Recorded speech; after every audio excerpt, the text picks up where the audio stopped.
तो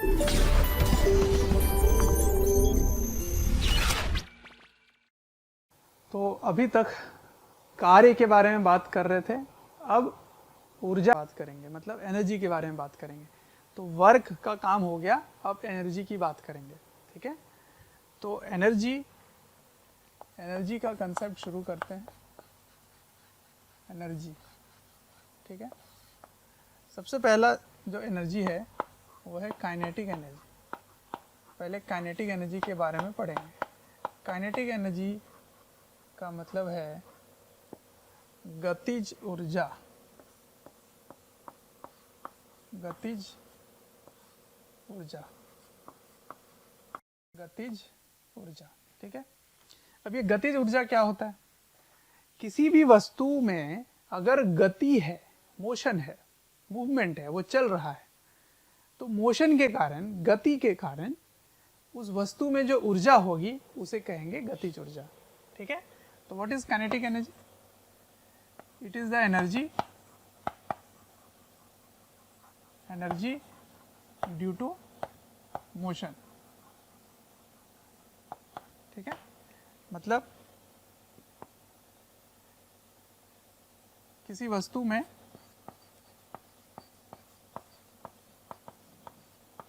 वस्तु में उसके गति के कारण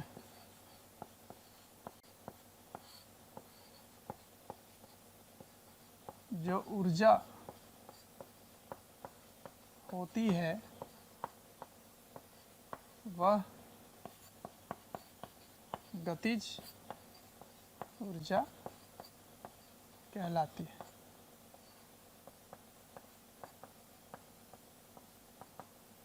ठीक है, तो गति के कारण मतलब मोशन के कारण जो भी एनर्जी होगा उसे काइनेटिक एनर्जी बोलेंगे। तो उसकी मैथमेटिकल एक्सप्रेशन क्या है? मैथमेटिकली लिखते हैं kinetic energy is half mv square. ठीक है, ये होता है। अब इसमें कुछ महत्वपूर्ण बातें उसको समझना है। v का मतलब है स्पीड, है ना, मतलब चाल। वेग नहीं है, चाल है। ऐसा क्यों?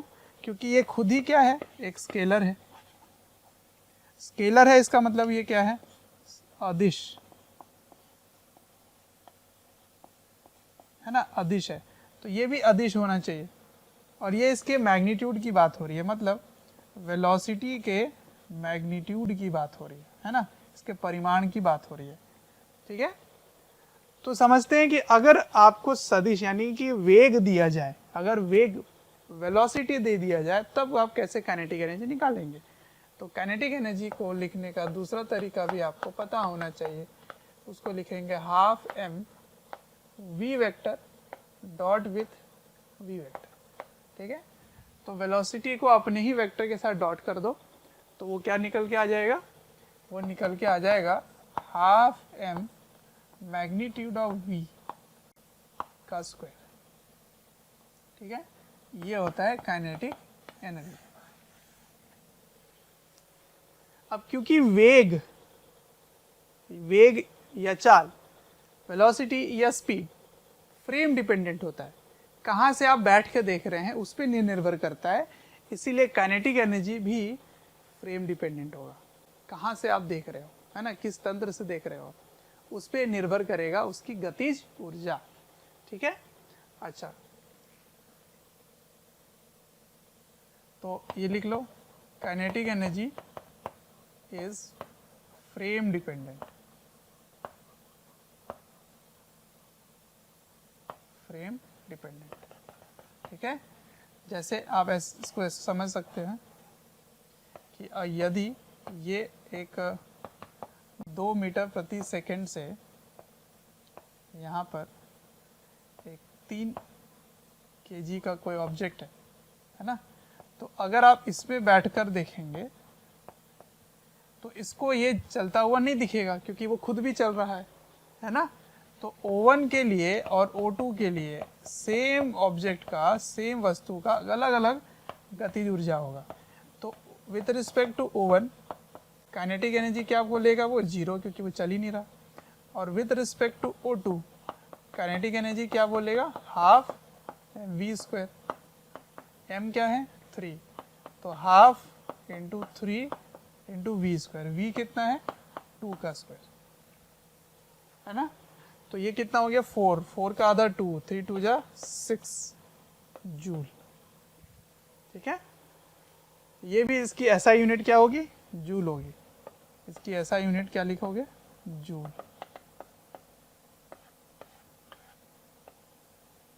इसकी यूनिट जूल होती है। ठीक है, तो काइनेटिक एनर्जी फ्रेम डिपेंडेंट है। काइनेटिक एनर्जी का अगर वेग के साथ कुछ बताया जाए तो उसको डॉट प्रोडक्ट करेंगे, और क्योंकि ये डॉट है इसीलिए ये एक स्केलर है, अदिश है। ठीक है, चलिए, तो ये किस पर डिपेंड करता है, फ्रेम। फ्रेम मतलब समझ रहे हो, कहाँ से देख रहे हैं, है ना, मतलब तंत्र, तंत्र पे निर्भर करेगा, तंत्र पर निर्भर करेगा। ठीक है, वेरी इंपॉर्टेंट। चलिए, अब कुछ ग्राफ वगैरह भी समझते हैं। चलिए देखिए, ग्राफ समझने से पहले कुछ रिलेशन समझते हैं। जैसे आपने काइनेटिक एनर्जी हाफ mv² पढ़ लिया, ठीक है। अब मैं यहाँ पर लीनियर मोमेंटम यानी कि संवेग, संवेग यहाँ पे लाऊंगा, लीनियर मोमेंटम। तो in terms of linear momentum, in terms of linear momentum, है ना, मतलब संवेग, संवेग के टर्म्स में काइनेटिक एनर्जी कैसे लिखेंगे। देखिए, P के बारे में आपने क्या पढ़ा है, P बराबर mv होता है ना। संवेग को P से लिखने वाले हैं, लीनियर मोमेंटम को P से लिखने वाले हैं, तो P बराबर mv होता है, सही है। तो यहाँ से आप v को क्या लिख सकते हैं, P/m, इसको इसमें डाल दीजिए, तो काइनेटिक एनर्जी क्या हो जाएगा, हाफ m p²/m², ये कट गया। तो काइनेटिक एनर्जी का एक फॉर्मूला क्या आ गया, p²/2m, क्या आ गया, p²/2m। ठीक है, अब देखिए यहाँ से आपको क्या पता चलता है कि काइनेटिक एनर्जी मास के डायरेक्टली प्रोपोर्शनल है, और यहाँ से क्या पता चलता है, काइनेटिक एनर्जी मास के इन्वर्सली प्रोपोर्शनल है। तो किसकी बात मानेंगे, दोनों ही बात सही होगी, लेकिन देखना यह है कि अगर वेग यहाँ पर नियत है, अगर वेलोसिटी कांस्टेंट है तब तो ये लगाओगे, और यदि संवेग यहाँ पर नियत है, यदि p कांस्टेंट है ना, मोमेंटम अगर कांस्टेंट है, संवेग अगर कांस्टेंट है, तब ये लगाओगे इनवर्स प्रोपोर्शन का। आया समझ में, ठीक है। अब इसी को अगर मैं P को काइनेटिक एनर्जी के टर्म्स में लिखूंगा, तो P बराबर रूट के अंदर, ये इधर चला जाएगा, रूट के अंदर क्या हो जाएगा, 2m काइनेटिक एनर्जी। ठीक है, तो इसमें भी देखो, तो मोमेंटम जो है वो directly proportional to root m आ गया, और इसमें से देखा जाए तो मोमेंटम जो है वो डायरेक्टली प्रोपोर्शनल टू m है। तो रूट वाला लें कि ये वाला लें, तो दोनों ले सकते हैं। बस ध्यान क्या देना है आपको कि ये तब लोगे जब काइनेटिक एनर्जी कांस्टेंट है, if kinetic energy is constant, है ना। अगर गतिज ऊर्जा में कोई परिवर्तन नहीं है तब ये लगाओगे। इसमें कब लगाओगे, इफ v इज कांस्टेंट, जब वेग में कोई परिवर्तन नहीं है तब ये लगाएंगे। ठीक, अब इसी बात को मैं ग्राफ से समझाता हूं, है ना। ग्राफ, पहला ग्राफ, काइनेटिक एनर्जी को प्लॉट करना है किसके साथ, m के साथ, है ना। तो यदि वेग कांस्टेंट है, यदि चाल या वेग कांस्टेंट है, वेलोसिटी या स्पीड कांस्टेंट है, तो kinetic energy is directly proportional to mass. तो kinetic energy is directly proportional to mass. यहाँ क्या लिखोगे, यहाँ लिखोगे वेलोसिटी कांस्टेंट। ठीक, नंबर 2, काइनेटिक एनर्जी का ही ग्राफ मास के साथ बना रहा हूँ, है ना, काइनेटिक एनर्जी मास के साथ बना रहा हूँ, लेकिन ये इन्वर्सली प्रोपोर्शनल टू मास आएगा यदि p कांस्टेंट है। तो इसकी ग्राफ ऐसी आएगी, यहाँ क्या लिखोगे, p equals to constant, linear momentum constant है, तब kinetic energy is inversely proportional to mass आ जाएगा। ठीक, तो दोनों ही ग्राफ, मास का ग्राफ है, काइनेटिक एनर्जी मास, लेकिन यहाँ p कांस्टेंट, यहाँ पे v कांस्टेंट है ना। ठीक, नंबर 3, अब काइनेटिक एनर्जी का ग्राफ यदि v के साथ बनाए, v के साथ,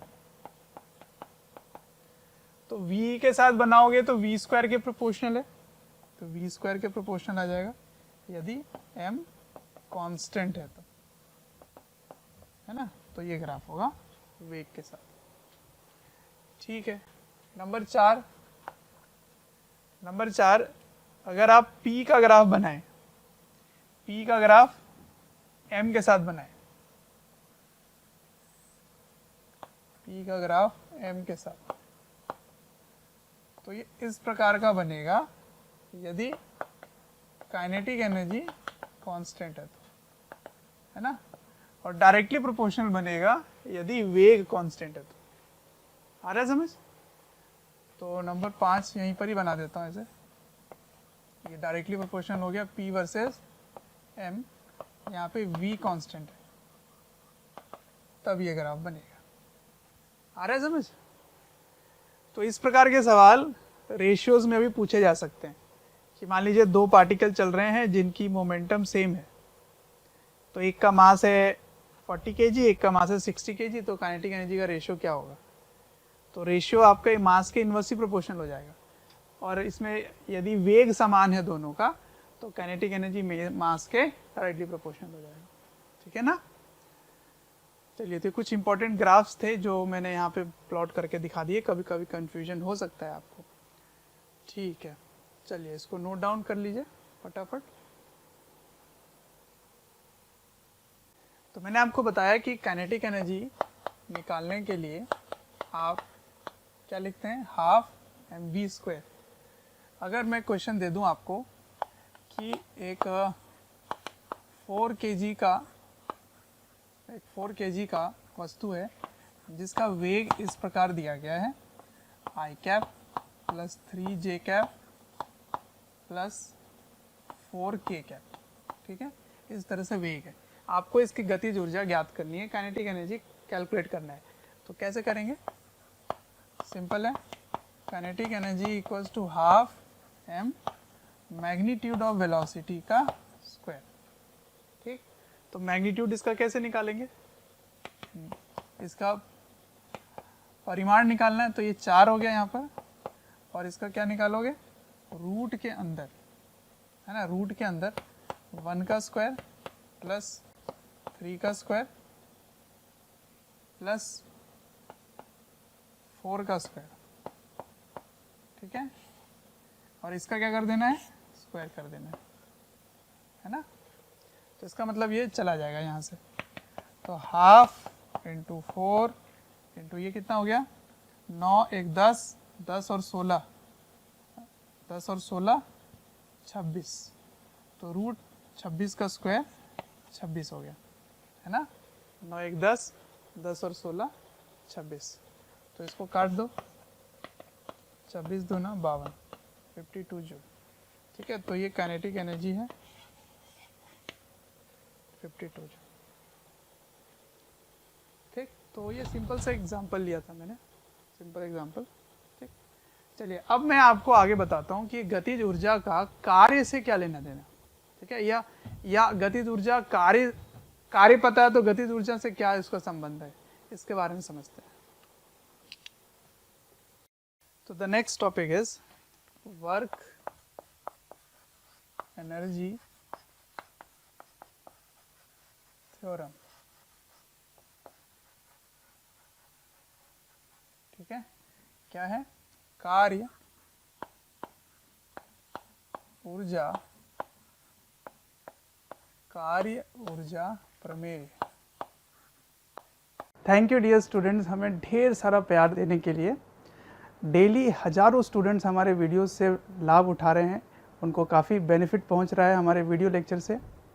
आपसे एक रिक्वेस्ट है कि डिस्क्रिप्शन बॉक्स पे एक लिंक है, उस लिंक को क्लिक करें और अपनी एनरोलमेंट सुनिश्चित करें। और साथ ही जिनको स्टडी मटेरियल या फिर डाउट सेशन चाहिए, वो प्रीमियम कोर्सेज़ के लिए भी एनरोल कर सकते हैं। ठीक है, तो कार्य और ऊर्जा के बीच में एक प्रमेय है, एक थ्योरम है। क्या है? तो कहता है कि work done bye all the forces, जितने भी बल लग रहे हैं किसी भी निकाय पर, किसी भी वस्तु पर, किसी भी ऑब्जेक्ट पर, जितने भी बल लग रहे हैं, सारे बल का कार्य निकाल लीजिए आप और जोड़ लीजिए। तो सारे कार्य का जो भी कार्य, सारे बल का जो कार्य होगा, सभी फोर्सेस का जो वर्क होगा, वो होगा चेंज इन काइनेटिक एनर्जी। मतलब जो गतिज ऊर्जा में बदलाव होगी उसके बराबर होगा कार्य। ठीक, यही है कार्य ऊर्जा का प्रमेय। ठीक, तो work done bye all the forces is change in kinetic energy. अब ये प्रूव कर लेते हैं, तो इसका प्रूफ देखिए। तो कार्य के बारे में आपने क्या पढ़ा? वो होता है integration F dot D S, यही होता है ना। एफ को क्या लिख सकते हैं? एफ को लिख सकते हैं M D V by D T.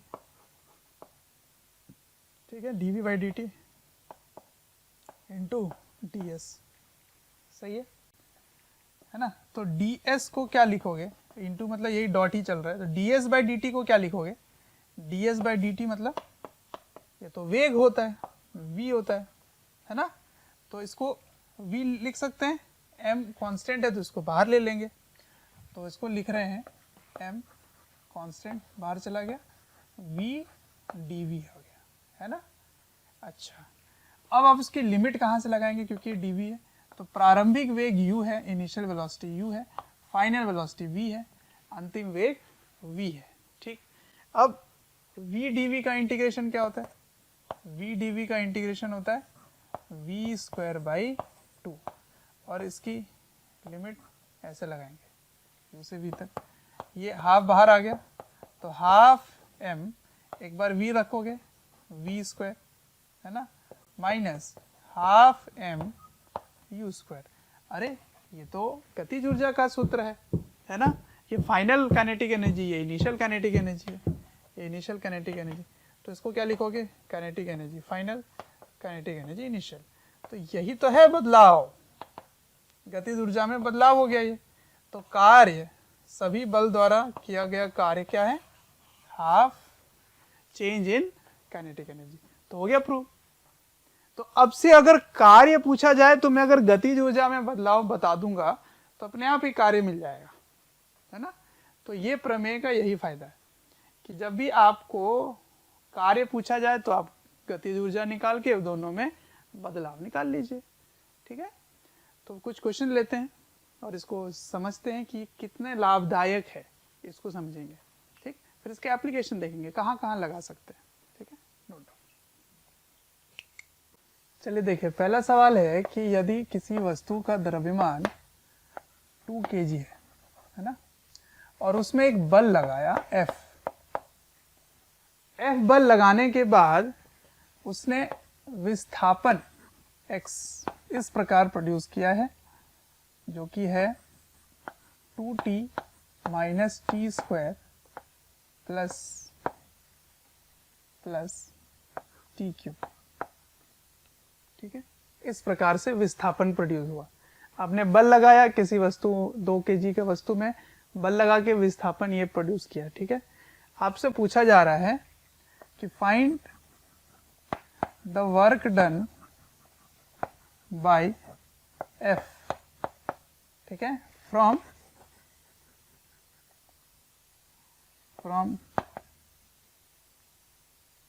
t equals to 0 to t equals to 2 second. या मैं ऐसे भी पूछ सकता था, पहले 2 सेकेंड में कितना कार्य किया इसने, इस बल ने पहले 2 सेकेंड में कितना कार्य किया, इस फोर्स ने फर्स्ट 2 सेकेंड में कितना वर्क किया। तो तो मैंने 0 to 2 सेकेंड लिख दिया। आप 0 नहीं भी लिख सकता हूँ मैं, फर्स्ट, इसको ऐसे भी लिख सकता था, फर्स्ट 2 सेकेंड, ठीक है ना। पहले 2 सेकेंड में कितना कार्य हुआ।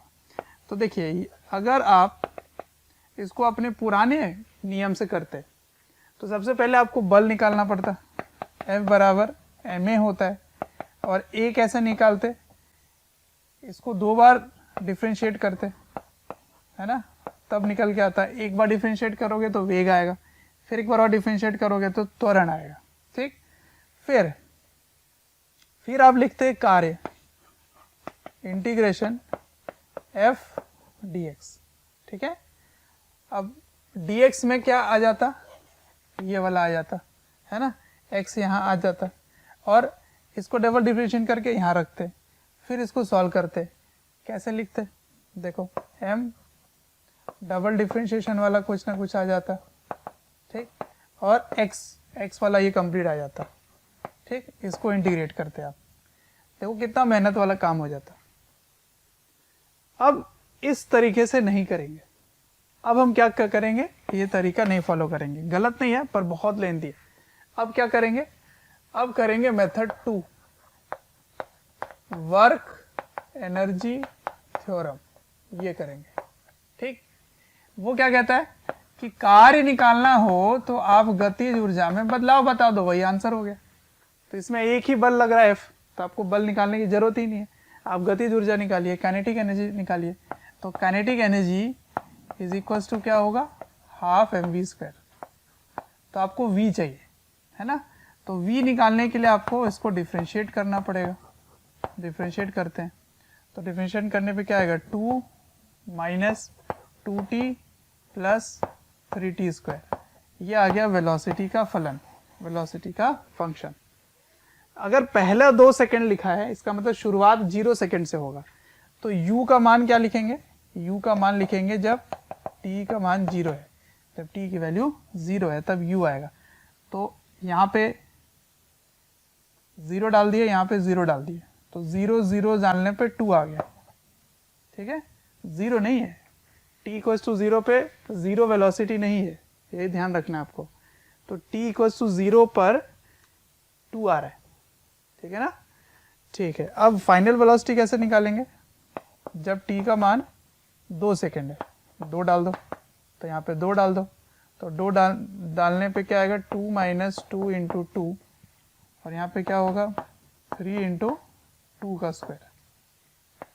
तो ये कितना हो गया, 4, 4 में से 2 गया तो -2, प्लस ये कितना हो गया 4, 4 दिया 12, तो 12 में से 2 गया तो 10, तो 10 मीटर प्रति सेकेंड फाइनल, 2 मीटर प्रति सेकेंड इनिशियल। बस अब आपको क्या करना है, work done is half mv² minus u²।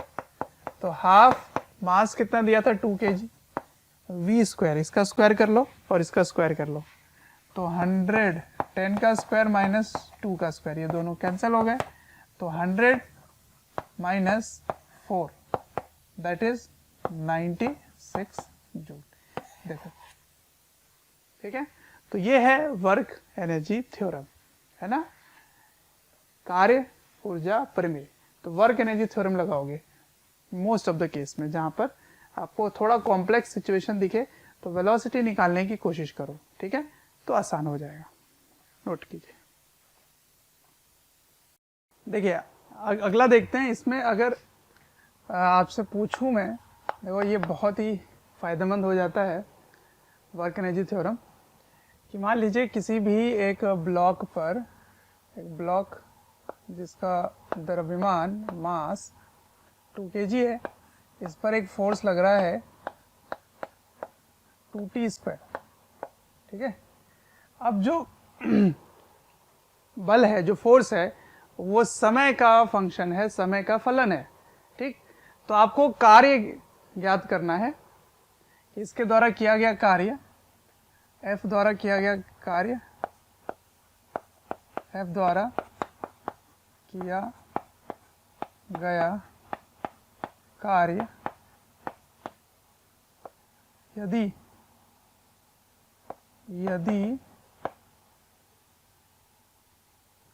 कब तक करना है वो मैं बता देता हूँ। क्या क्या कार्य,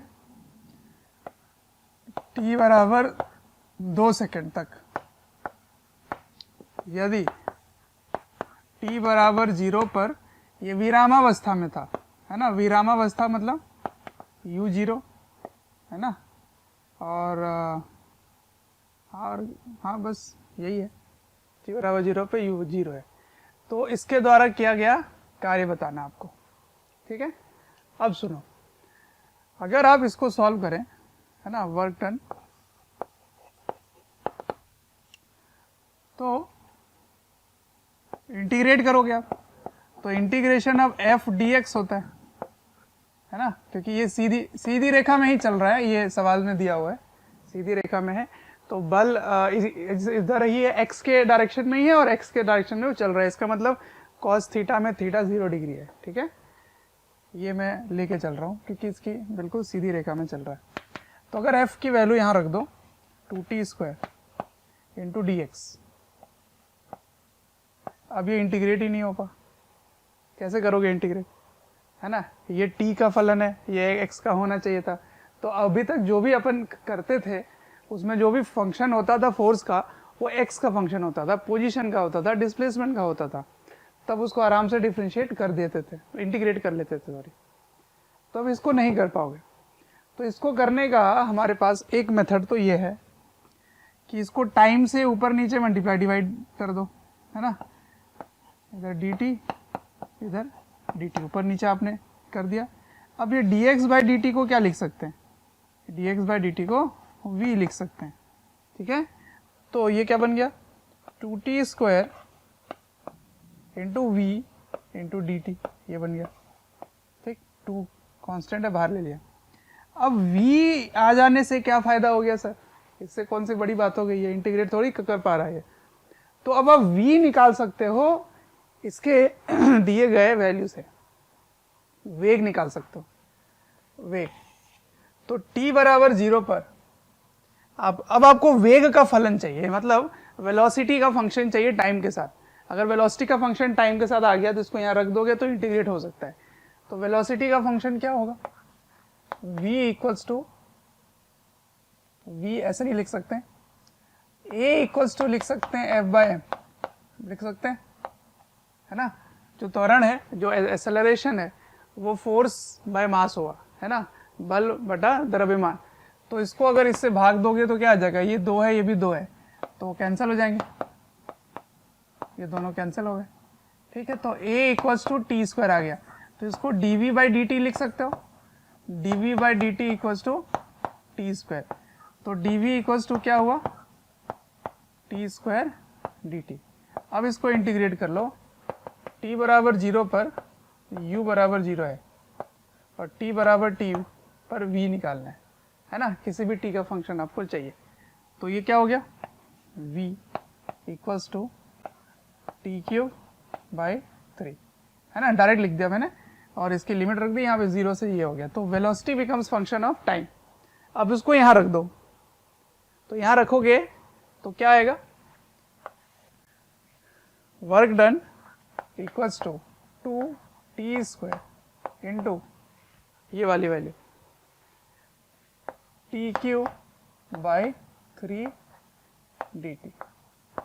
तो t के पावर में 5 हो गया, तो 2/3 t के पावर में 5 dt, इसको इंटीग्रेट करोगे, ठीक है।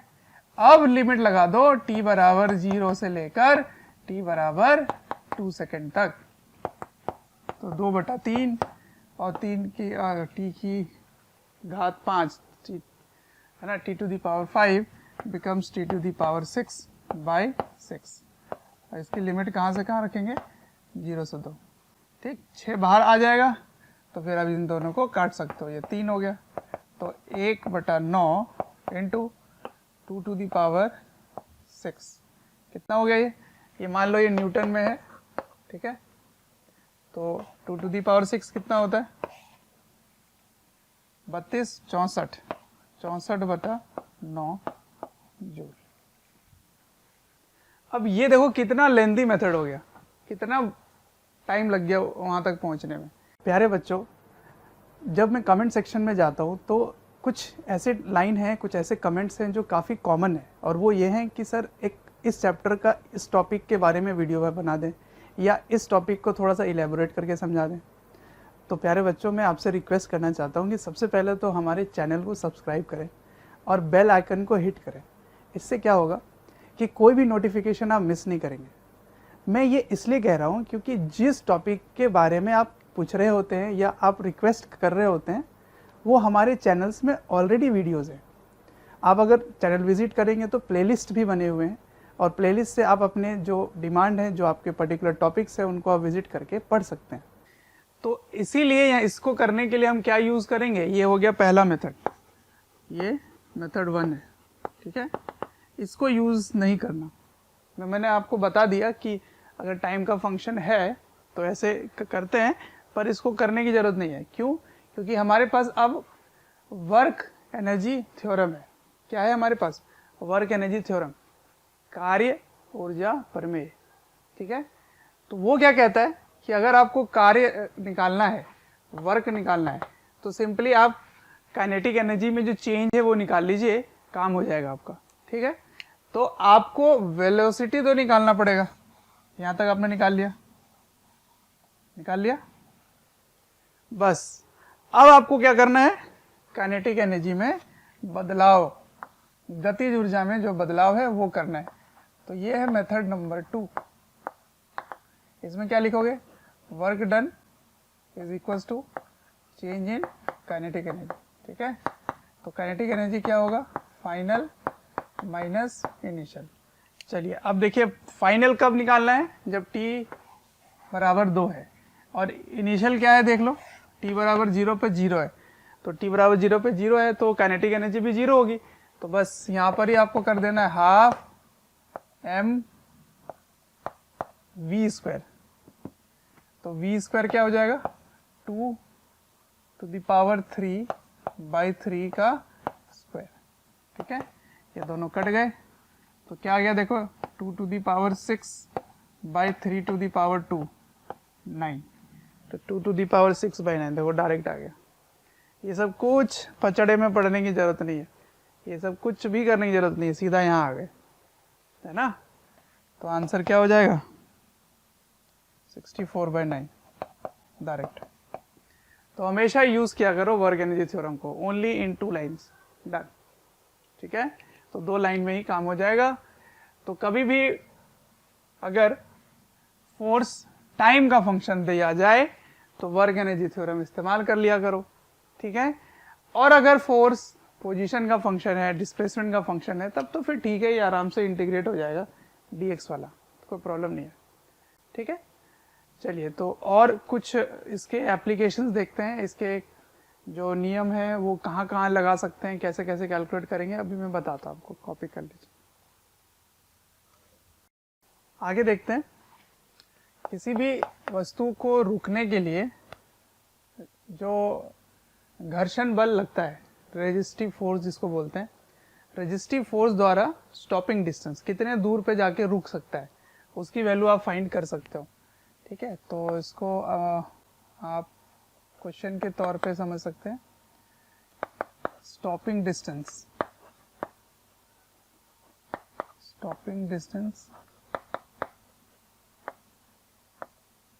ड्यू टू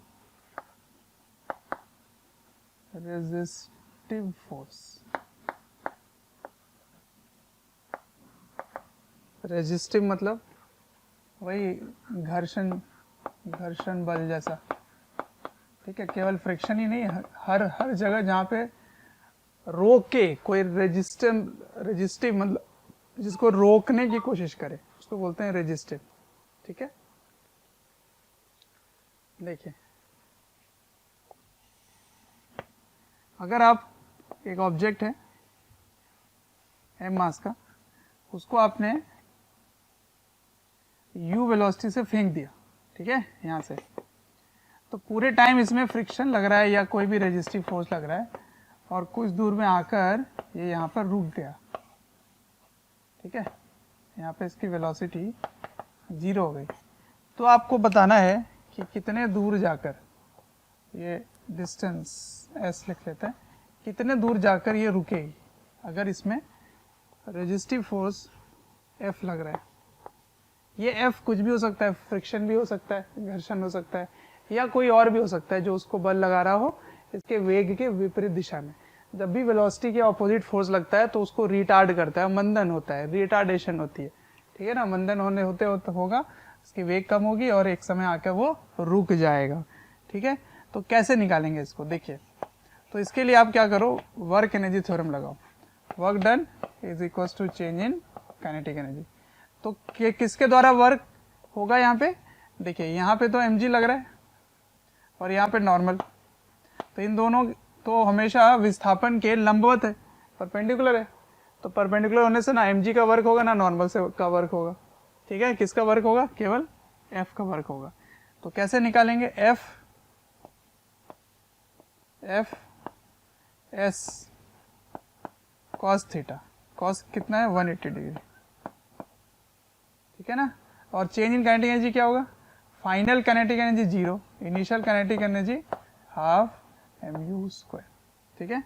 cos 180 की वैल्यू क्या है -1, तो यहाँ माइनस आ जाएगा, तो minus F S equals to minus half mu square. तो देखो यहाँ से s आ गया आराम से, ठीक है ना। तो s क्या होगा, s होगा half mu square by f, ठीक है। तो इसको आप सीधा फॉर्मूले की तरह यूज कर सकते हैं। स्पेशल केस अगर F जो है वो फ्रिक्शन है, घर्षण, तो म्यू mg के बराबर है, म्यू mg, क्योंकि n mg के इक्वल है। तो अगर म्यू mg होगा तो यहाँ पे म्यू mg रख देना, तो m और m कैंसिल हो जाएंगे। तब क्या आएगा स्टॉपिंग डिस्टेंस, देखिए m और m कैंसिल, चलो लिख के दिखा देता हूँ, 2 म्यू mg, m कैंसिल, तो आंसर क्या आया, u square by 2 mu g, ठीक है ना। ये हो जाएगा स्टॉपिंग डिस्टेंस। आ रहा है समझ। तो ऐसे आप ही निकाल सकते हो कभी भी रुकने की दूरी अगर पूछी जाए कि अगर आप किसी को u वेग से फेंकते हो कितने दूर में जाके रुकता है, वर्क एनर्जी थ्योरम लगा दो, ठीक है। चलिए नेक्स्ट एक और एग्जांपल देखते हैं। चलिए नेक्स्ट जो है वो एक बड़ा ही कॉमन सा क्वेश्चन है, मिल सकता है आपको, कि मान लीजिए एक प्लैंक है, प्लैंक का मतलब ऐसे एक लकड़ी का टुकड़ा मान लीजिए, या कोई भी ऐसा, जिस लकड़ी का जो टुकड़ा है उसकी जो थिकनेस है, मोटाई, वो ऐसी है, ठीक है। अब इससे आप एक बुलेट, एक गोली यहाँ से यहाँ पे भेजते हैं, मारते हैं, ठीक है। तो वो यहाँ से u वेग से जाता है और जब इसको छेद करके जब वो निकलेगा, छेद करके, है ना, ऐसे छेद करते हुए निकल गया बाहर, तो बाहर निकलते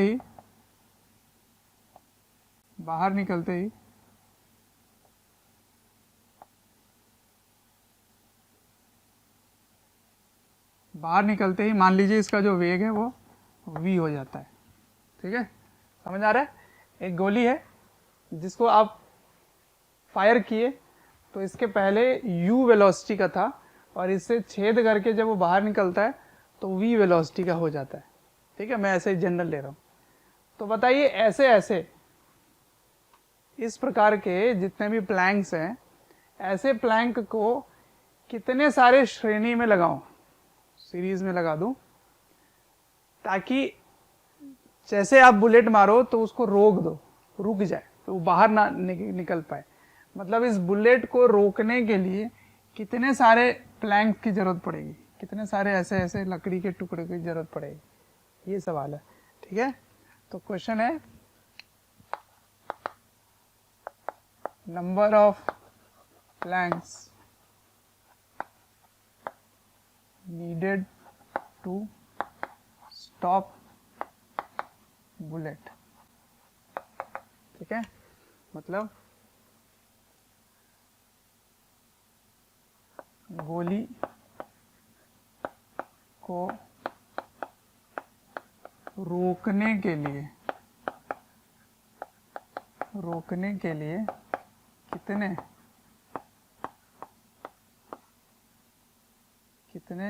प्लैंक, कितने प्लैंक ही लिख देता हूँ, प्लैंक की जरूरत पड़ेगी।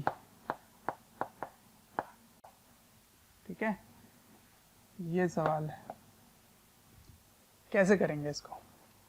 ये जो v है ना, ये मान लीजिए किसी फ्रैक्शन में दिया जाए, ठीक है, मतलब हिस्सा दे दे कि मान लीजिए एक चौथाई वेग खत्म हो जाता है, या एक या 2/4 ही वेग रहता है, या 1/6 रहता है, 1/6 रहता है, 2/3 रहता है, ये सब भी मिल सकता है आपको। तो इसके हिसाब से उसका जो फ्रैक्शन है वो दे सकते हैं, वो है ना, जैसे 2/3 दे सकते हैं, 1/4 दे सकते हैं। चलिए, तो इसको कैसे करेंगे, देखिए ध्यान से।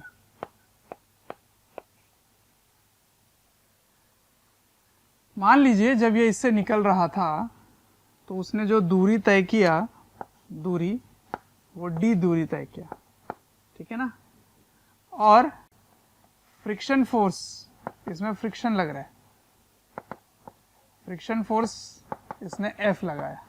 किसने लगाया? इस प्लैंक ने लगाया, ठीक है, इस प्लैंक ने फ्रिक्शन फोर्स लगाया। समझ आ रहा है? अब समझो, अगर ये बुलेट है ना, ये बुलेट है, ये जब इसके अंदर घुस रहा था, जैसे अंदर घुस रहा था, उस समय इसको फोर्स इधर लग रहा है F, और इसका डिस्प्लेसमेंट हो रहा है D, क्योंकि वो D विस्थापित होकर वो बाहर निकल रहा है। जब वो घुस रहा था उस समय इसका वेग था U, और जब वो बाहर निकला उस समय उसका वेग हो गया V। ठीक है, तो मैंने क्या क्या माना? मैंने माना F बल और D दूरी, ये मैंने माना है, ठीक है ना। तो आप यहां पर वर्क एनर्जी थ्योरम अगर लगाना चाहो तो कैसे लिख सकते हो, देखिए ध्यान से। फोर्स इधर है, डिस्प्लेसमेंट आगे है, तो कार्य क्या होगा? नेगेटिव, ऋणात्मक होगी कार्य, है ना। यहां से करता हूं मैं, देखिए, तो work done minus F D, है ना, ये कार्य हो गया। क्या वो गतिज ऊर्जा के परिवर्तन के बराबर होगा? बिल्कुल। तो half mv² minus half mu², तो मैं यहाँ पे कॉमन ले लेता हूँ, ले सकते हैं ऐसे, ठीक है। तो ये हो गया पहला, ये पहली समीकरण आ गई। अब मान लीजिए आपसे जो सवाल पूछा गया है कि नंबर ऑफ प्लैंक्स, इसी को मान लो n, ठीक है। तो let number of Planck's needed to stop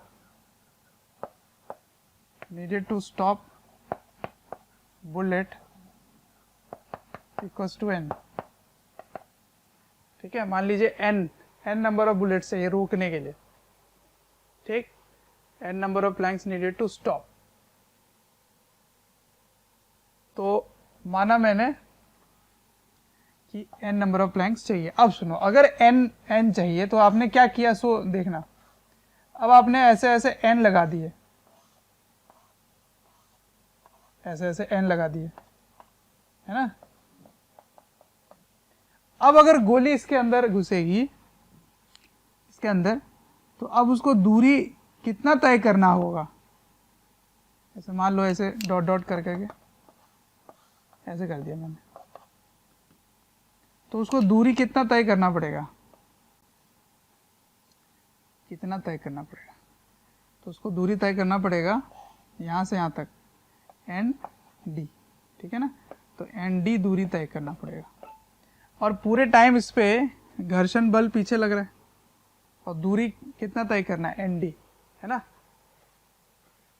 तो ये बुलेट है ऐसे, ठीक है, और इस पर फोर्स कितना लग रहा है? पीछे कितना लग रहा है? F, और अब विस्थापन कितना हो रहा है? ND हो रहा है। लेकिन एक बात तय है, क्या कि यहाँ जाकर इसकी जो फाइनल वेलोसिटी है वो 0 हो रही है। बच्चों, अगर हमारे वीडियोस आपको पसंद आते हैं, आपको हमारी जो मेहनत है वो आपको अच्छी लगती है, तो आप हमारे वीडियोस को ज़रूर लाइक करें और शेयर करें। शेयर इसलिए मैं करने बोल रहा हूँ क्योंकि आपके शेयर करने से ज़रूरतमंद बच्चों तक ये वीडियोस पहुँच सकता है, जिनको एक पर्टिकुलर टॉपिक काफ़ी वीक लग रहा है या एक ऐसा चैप्टर है जिसके बारे में एक पर्टिकुलर टॉपिक उनको अच्छे से पढ़ना है, तो उन तक पहुँच सकता है ये। अंत में मैं आपसे यही कहना चाहूँगा कि आपके स्नेह, अफेक्शन, प्यार देखकर हमारी पूरी मोशन की टीम काफ़ी मोटिवेटेड है आपको क्वालिटी कंटेंट देने के लिए। और यहाँ पर इसकी प्रारंभिक वेग u है ना, क्योंकि इसमें लिखा है ना कि स्टॉप करना है, स्टॉप मतलब रोकना है। रोकना है तो फाइनल वेलोसिटी क्या होनी चाहिए? 0 होनी चाहिए, अंतिम वेग 0 हो जाना चाहिए। तो अब बताओ कार्य क्या होगा?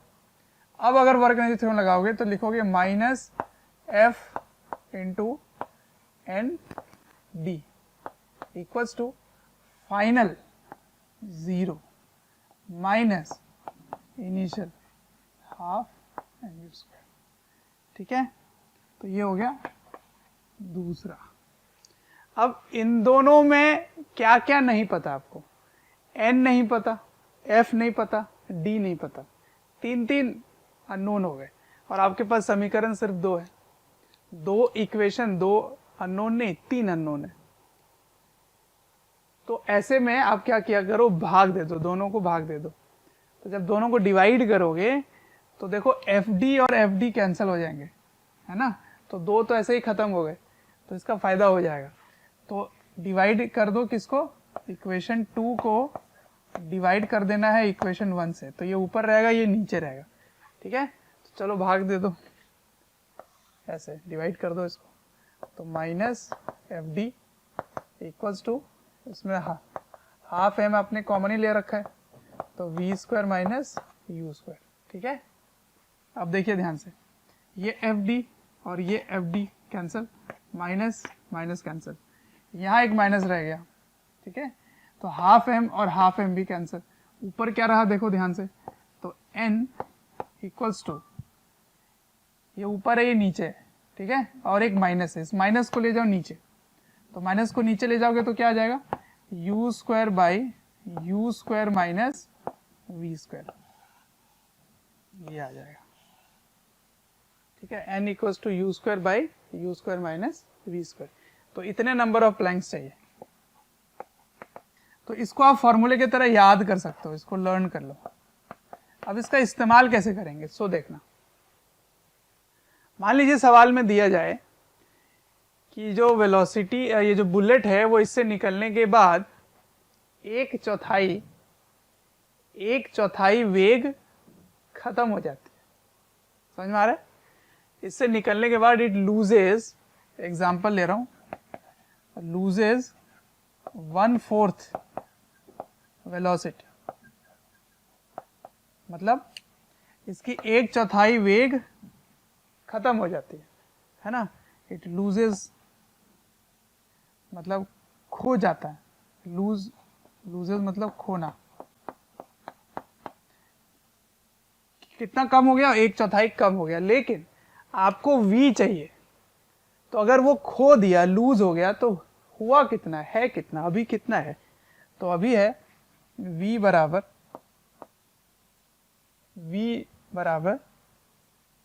u माइनस u बाई 4, है ना।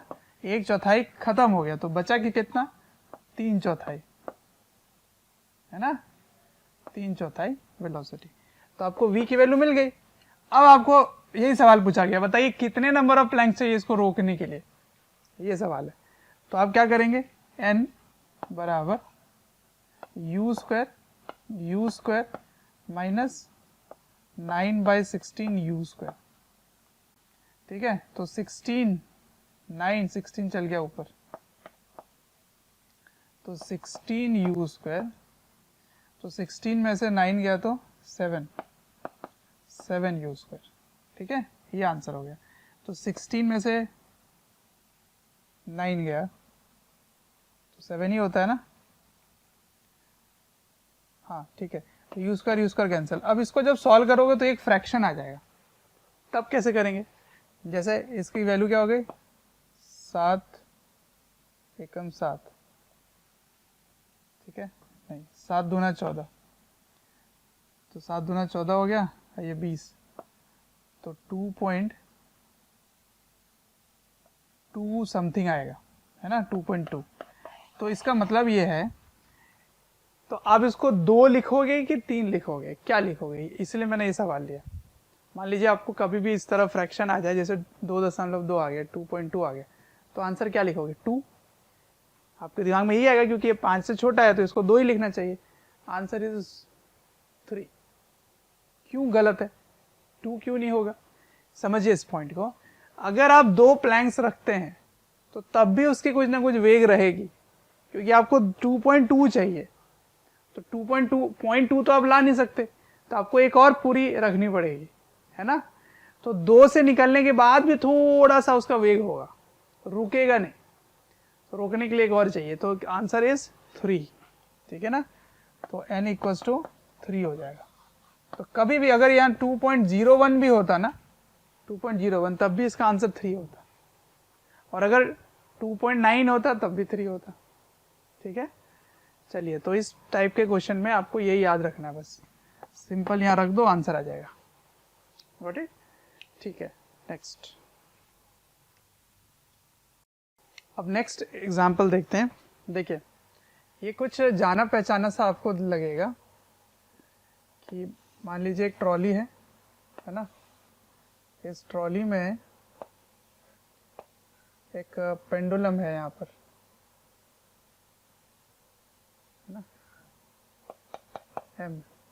तो इसको अगर आप एक्सेलरेशन दे दें तो ये ऊपर चला जाता था, याद है आपको, ठीक। तो इक्विलिब्रियम में ये कितना एंगल बनाता है? जब साम्यावस्था होता है तब इसकी एंगल क्या होती है, याद करो। अंडर इक्विलिब्रियम, इक्विलिब्रियम का मतलब साम्यावस्था, साम्यावस्था।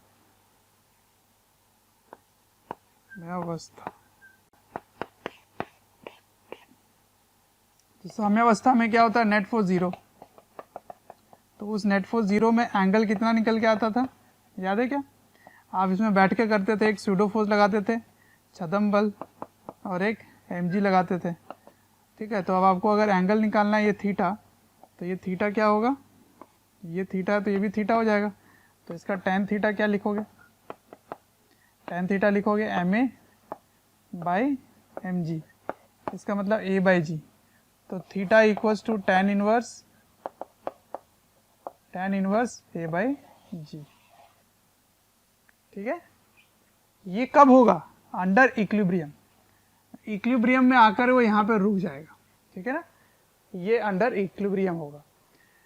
लेकिन अब जो मैं क्वेश्चन पूछ रहा हूँ आपसे, क्वेश्चन में ये पूछ रहा हूँ कि एकदम से उसको झटके में इस कार्ट को आगे लेके चलते हैं, ये गाड़ी को एकदम झटके में लेके चलते हैं, है ना। तो जब आप झटके में लेके जाओगे एकदम से, तो मैक्सिमम एंगल कितना होगा, अधिकतम कोण क्या होगा, ये पूछा गया आपसे, है ना। अधिकतम कोण अब वो थीटा से ज्यादा होगा, तो वो आपको बताना है कि वो कितना एंगल होगा, अल्फा एंगल मान लेते हैं ये, ठीक है, अल्फा। तो अल्फा एंगल बताना है, मैक्सिमम एंगल, ठीक है, मैक्सिमम एंगल अल्फा कब, जब आप एकदम से इसको एक्सेलरेट करोगे, ठीक है। तो मैक्सिमम एंगल क्या होगा वो बताना है। ये मैक्सिमम एंगल का मतलब क्या हुआ, मतलब अधिकतम कोण का क्या मतलब हुआ, अधिकतम कोण, अधिकतम कोण कितना होगा यहां से, ये निकालना है। इसका क्या मतलब है, अधिकतम कोण का मतलब है ऐसे कोण पर जहां जाकर ये जो वस्तु है वो रुक जाएगी, मोमेंटरली रुक जाएगी, थोड़े एक छोटे से मोमेंट के लिए रुक जाएगी, ठीक है। जैसे आप इसको फेंकते हो तो बहुत ही छोटे क्षण के लिए वो अधिकतम ऊंचाई पर रुक जाता है, मतलब उसकी वेग 0 हो जाती है ना, अंतिम वेग 0 हो जाएगी। तो प्रारंभिक वेग भी जीरो था, इनिशियल वेलोसिटी भी जीरो था, और फाइनल वेलोसिटी भी जीरो है, अंतिम वेग भी जीरो है। तो बताना है कि ये मैक्सिमम एंगल क्या होगा, ये क्वेश्चन है। ठीक है, अच्छा तो कैसे करें इसको? तो यहाँ आपने फोर्स मेथड से करके इसको बैलेंस करके बता दिया। अब यहाँ पे फोर्स मेथड नहीं लगेगा, ठीक है, फोर्स मेथड नहीं लगेगा तो क्या लगेगा?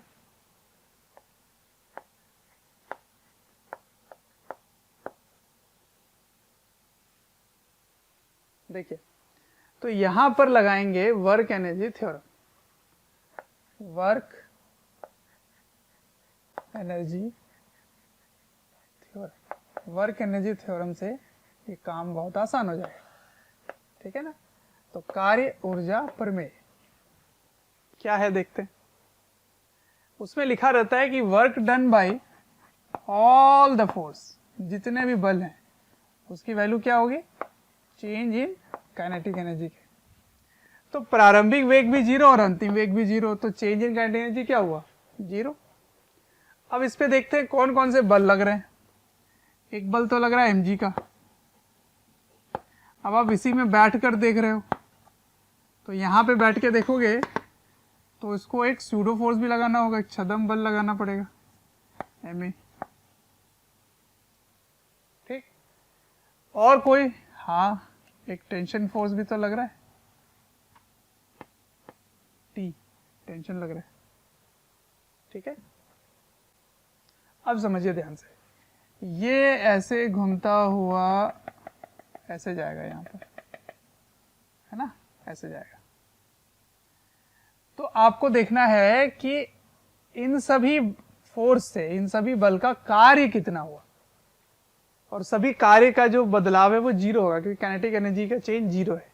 ठीक, आप समझो ध्यान से, mg नीचे है, डिस्प्लेसमेंट ऊपर हो रहा है ऐसे। ठीक है, ध्यान से देखिए, तो डिस्प्लेसमेंट क्या हुआ? ये वाला डिस्प्लेसमेंट हुआ। कैसे निकालेंगे? तो मान लेते हैं ये L है ना, ये L है, तो ये अल्फा है, तो ये एंगल क्या होगा? ये वाला एंगल L cos अल्फा। ये मतलब ये वाली दूरी क्या होगी? L cos अल्फा, और ये वाली दूरी क्या होगी? L sin alpha, L sin alpha. ठीक है ना? अब समझते हैं ध्यान से, इधर फोर्स है ma और डिस्प्लेसमेंट L sin अल्फा हुआ, तो इसके द्वारा किया गया कार्य क्या होगा?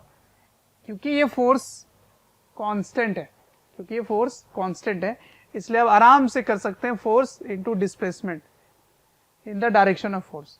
तो बल के दिशा में जो विस्थापन है उसको आप सीधा सीधा इस्तेमाल कर सकते हैं। तो बल के दिशा में विस्थापन क्या है? L sin alpha. बल कितना है? ma। तो कार्य कितना हुआ? ma L sin alpha.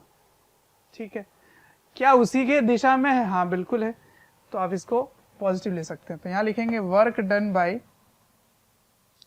Gravity plus work done by pseudo force plus work done by tension equals to 0 minus 0, है ना, फाइनल भी 0, इनिशियल भी 0। समझ में आ रहा है?